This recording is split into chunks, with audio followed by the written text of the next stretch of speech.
On fait quoi pour l'intro? Rien, on évite de faire des cons maintenant. T'apprécieras. Vous aimez l'automobile? Eh bien ça tombe bien, on va avoir plein de choses à se dire. D'ailleurs à ce propos, je vous invite à commenter les vidéos, celle-ci bien sûr, et puis d'autres que vous pourriez être amenés à voir, parce que c'est un peu le principe de cette chaîne, c'est avoir une discussion. Aujourd'hui, j'ai envie de vous parler de quelque chose de particulier, puisqu'on est au début de l'année, et donc c'est parti pour les ventes aux enchères, les résultats. Eh bien parce que c'est génial comme concept, on connaît le prix final de transaction, contrairement aux annonces classiques. On peut découvrir des modèles absolument uniques, parfois des spin-offs, parfois des voitures qui ont appartenu pendant 50 ans à la même famille, parfois des véhicules qui n'ont même jamais été immatriculés, parfois des demandes spéciales. Bref, c'est l'occasion ou jamais de voir des voitures qu'on ne voit finalement nulle part ailleurs. En ce moment, il y a un véritable engouement depuis 5-6 ans sur les ventes aux enchères. Alors les ventes classiques telles qu'on connaît, les grandes maisons, et puis également tout ce qui est le principe des nouvelles ventes en ligne. Il n'y a pas de commissaire-priseur en tant que tel, mais ça régit à la même logique. On met pour un temps donné, jusqu'à 5-6 jours au maximum, et puis on laisse les gens se positionner. Donc c'est la réalité crue du marché, c'est le marché qui dicte sa loi. Les prix, s'ils sont pas atteints, les ventes ne sont pas faites, mais au moins c'est transparent. Et c'est ça qui est plutôt plaisant. Donc l'avantage, c'est pas de négo, pas de délai, c'est la dure réalité du marché. Et c'est ça qui est sympathique avec ce genre de résultats. Et c'est ce pourquoi on est à l'affût. Le constat, c'est juste génial. On est un peu dans la peau, pour ceux qui aiment la voiture de collection, certainement comme moi, on est comme des dingues en janvier, puisqu'il y a ni plus ni moins 5 des plus grandes ventes de l'année. Les deux emblématiques, Mecum et Barrett-Jackson aux États-Unis, où les volumes sont juste délirants, on va le voir. Et les trois, alors l'officiel, un Rétromobile par Arcurial, et les deux autres de RM et Bonhams qui se greffent à Rétromobile, même si elles n'ont pas lieu physiquement. Donc, on est comme des observateurs de la F1 là depuis quelques jours, depuis que l'annonce de Lewis Hamilton, de Christian Horner, on est comme des dingues.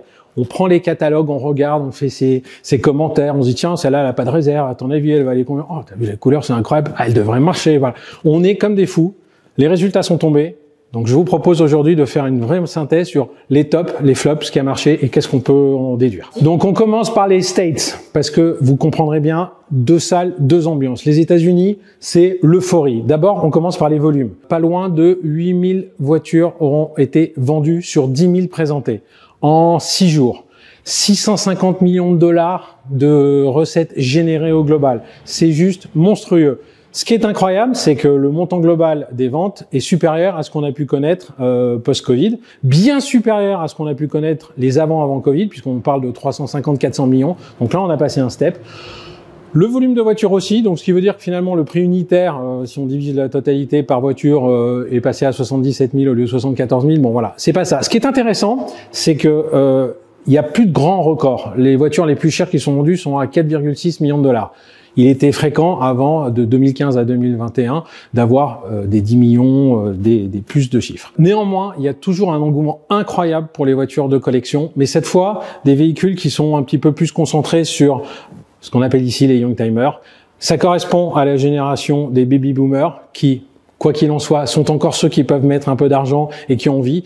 Il y a une étude qui est très intéressante qui est sortie aux États-Unis qui prouve qu'il y a encore 10 millions de personnes supplémentaires dans cette tranche d'âge de baby boomers par rapport à la génération X d'après, qui ont envie de consommer, qui sont à la retraite, qui ont envie de se faire plaisir, donc ils sont encore là pour acheter des voitures.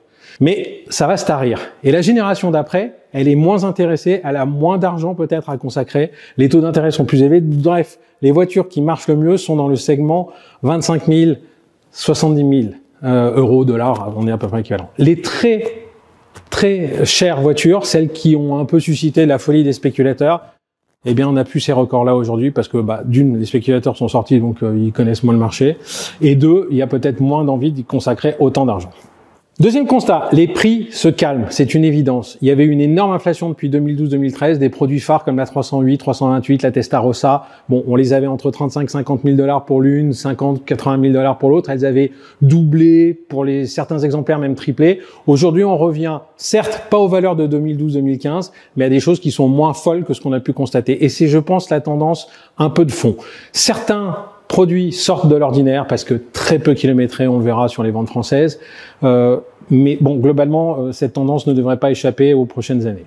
Troisième constat, certains produits incroyables par rapport à leur ancien propriétaire, par rapport à leur histoire, eux, vont chercher des prix incroyables. Et j'en veux pour preuve, et là c'est la démesure absolue américaine, représentée par ces deux ventes folles, la Lamborghini Diablo Roadster VT ayant appartenu précédemment à, ni plus ni moins, Donald Trump. Make Lamborghini Great Again. Pourquoi? Alors c'est intéressant. Donald Trump, à l'époque, il avait le bras long. Il n'avait pas été encore président des États-Unis, mais il avait le bras long. Fin des années 90, New York. Il appelle directement l'usine Lamborghini, dit « Je veux une petite Lamborghini Diablo Roadster, mais je veux pas une couleur que vous proposez au catalogue. Moi, je suis Donald Trump, je veux avoir une couleur incroyable. » Et donc, il a une couleur spécifique qui s'appelle la Blue Le Mans. Blue Le Mans.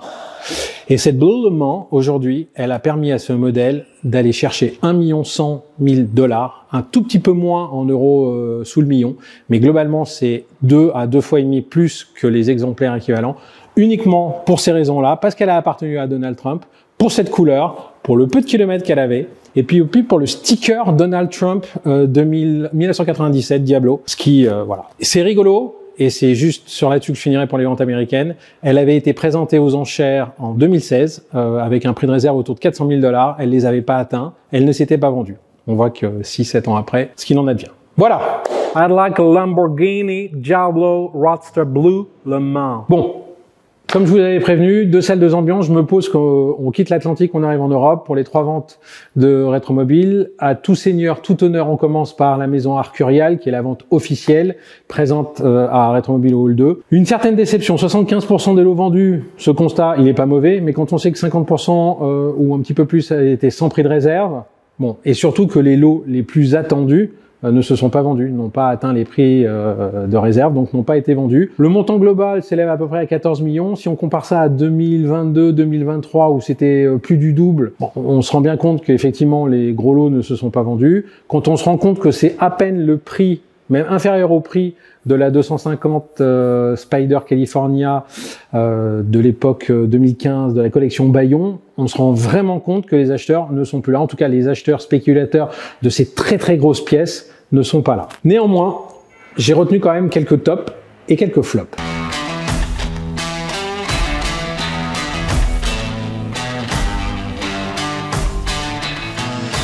Le premier, c'est la BM-Z1. Pourquoi? Parce que elle n'avait jamais été immatriculée, elle n'avait que 26 km, elle n'avait donc jamais roulé, et elle était disponible avec son hardtop de chez Schnitzer, aftermarket, donc quelque chose de très rare. Elle a fait 116 816 €. Rares sont les aidants à avoir dépassé les 100 000 €. Donc c'est encourageant de voir que certains acheteurs sont prêts à débourser largement plus que la valeur pour aller chercher des véhicules qu'on ne trouve plus sur le marché aujourd'hui.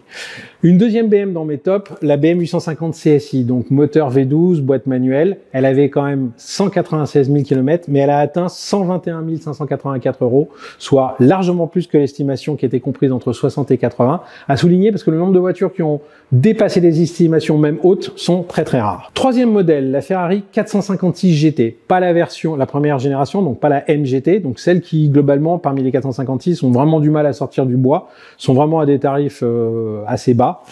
Et là, elle a fait 125 160 €. Pourquoi? Elle avait 6300 km, c'était une première main. Là encore, comme pour la Z1, les gens ont compris l'attrait et l'intérêt d'un modèle comme ça qui ne passe pas tous les jours en vente, que ce soit aux enchères ou en annonce. Quatrième modèle, la Fiat 695 Abarth Tributo Ferrari. Est-ce que c'est parce que c'est l'actualité? Lewis Hamilton qui signe chez Ferrari, qui a fait gagner 10 milliards à la bourse, qui a fait exploser la valeur. Bon, elle avait que 8600 km, mais elle est à 47 860 €. Les flops, vous allez me dire? Eh ben, on passe aux flops alors. Toutes les Ferrari, la 275 GTB, la 250 GT Cab, la 250 GT Lusso, bref, toutes ces très belles pièces, au-delà du million et bien plus, n'ont pas trouvé simplement preneur alors que c'était vraiment des beaux exemplaires. Les Porsche récentes aussi, on a une Porsche récente, une 997 GT3 RS à 202 000 €, soit globalement les prix de 2019, alors que 2020, 21, 22, 23, la période juste après Covid et après Covid avait vu satelliser ses offres. Voilà, bon, comme quoi finalement je vous l'ai mis dans les tops et je vous l'ai mis aussi dans les flops. Et la Lancia Delta intégrale, là, il y avait plusieurs modèles, celle d'Arcurial n'a pas trouvé preneur, elle était quand même pourtant magnifique, voilà. Donc normalement c'est des pièces qui doivent se vendre. Certainement le propriétaire un peu gourmand. On quitte la porte de Versailles et on va dans les salons feutrés du Grand Palais éphémère, où on retrouve Bonhams, qui avait moins de voitures. Et donc là, je vais vous sortir mes 3 tops. Ferrari Testarossa, plus de 200 000 €. Pas souvent fréquent que ce type de pièce fait plus de 200 000. La Lamborghini LM002, bon, la folie absolue. Le premier 4x4 de chez Lamborghini, très difficile quand même comme produit, mais tellement rare avec le V12 de la Countach, 345 000 euros. Et la Ferrari Enzo, il y en avait plusieurs là aussi, elles n'ont pas été toutes vendues. Celle-ci s'est vendue à 3,9 millions, proche des 4 millions, donc un très beau score. 3 flops, une Z8, qui s'est pas vendue, pourtant elle avait une belle combinaison de couleurs. Une 575 Super America, moins de 400 000 euros. 368 000 pour être très précis. Franchement, c'est pas un prix qu'on voyait ces 2-3 dernières années. Et une Maserati Ghibli, très bel exemplaire, là aussi, sous les 200 000 euros. 143 000, même bien en dessous des 200 000, 143 000 euros pour être très précis. Voilà, donc à mon sens des flops pour cette vente. Dernière vente, celle de RM, 3 flops, 3 tops. Alors, parmi les tops, un produit on ne connaît pas. Alors c'est vraiment l'avantage des enchères de voir ce genre de produit. La maquette de soufflerie de la FXX Ferrari qui a atteint 665 000 euros. On parle bien d'une maquette qui a servi à définir l'aérodynamique et les coefficients de... Voilà, c'est juste une sculpture, une œuvre d'art, mais on peut pas rouler avec. La Renault Cocorico, la Renault V6 Phase 2 Clio qui a atteint 80 585 euros. Ce n'est pas un record mondial, mais c'est quand même un très beau prix. À 4 000 euros d'une F355 Speeder dans la même vente. Donc ça montre à quel point ces produits, même estampillés Renault, vont chercher des beaux scores. Et alors là, atomique, la Fiat 500, pardon, Gianni Buono, 2 exemplaires commandés par Gianni Agnelli. On parle bien d'une Fiat 500 Beach Club. Il n'y a pas de porte ou autre, c'est vraiment tout ouvert. Et eh bien, elle a fait 370 000 euros. Folie, quelqu'un qui devait avoir ça en tête, mais un score hallucinant. Et je finis par quelques flops, et non des moindres, toutes les grosses pièces qui ne sont pas vendues. Bugatti Chiron, Enzo, la Ferrari 918, Ford GT qui s'est vendu à 792 000 euros alors qu'on parlait de 800, 1 million. Et la Porsche 911R qui s'est vendue, mais qui s'est vendue à 320 000 euros. Quand on sait qu'il y a certains spéculateurs qui pensaient les vendre à 500 ou 600 000 euros, on sait bien que cette période est terminée, que voilà, c'est dure réalité à la vie. Donc tout ceci, on aurait pu y passer beaucoup plus de temps, hein. Il y avait à peu près 700 voitures à vendre, donc voilà. On s'est concentré sur l'essentiel. La conclusion de tout ça, si vous êtes acheteur, profitez bien, regardez toutes les ventes, quelles sont en ligne, des prochaines ventes des maisons classiques. Il y a forcément toujours des possibilités de faire des affaires. À l'inverse, si vous êtes vendeur, et si vous êtes un tout petit peu pressé, sachez comprendre que le marché est en train de se retourner et à moins d'avoir une pièce incroyable, un peu comme celles qui font partie de mes 3 tops, il faut accepter que pour vendre, le prix devra être un petit peu plus contraint. C'est la seule solution parce que finalement les acheteurs ne seront simplement pas là. Voilà, je vous dis à très bientôt. On fera de nouvelles vidéos marché parce que finalement c'est une matière mouvante. Ce qui est vrai un mois n'est pas forcément vrai le mois prochain. Ce qui est un top aujourd'hui ne le sera pas demain ou passera en flop. Donc voilà.